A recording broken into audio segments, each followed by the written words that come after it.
Halos lahat ng mahirap, pinangarap maging mayaman. Pero naisip mo rin ba kung bakit may mga tao pa rin na kahit magsumikap ay nananatili pa rin mahirap? Dahil kailangan talaga ng mahirap sa lipunan. Isipin mo kung lahat ng tao ay mayaman na, sa tingin mo ba may mga construction worker pa na magtitis sa initan para lang kumita? Kung mayaman na silang lahat, sino pang gagawa ng bahay?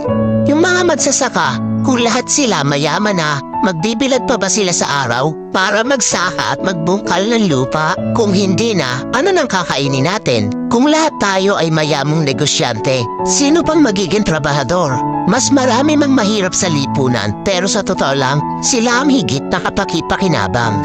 Bakit? Dahil mas marami silang alam na trabaho na pinakikinabangan ng mayayaman. Tulad ng isang kumpanya, hindi iyon magiging maunlad kung walang mga empleyado.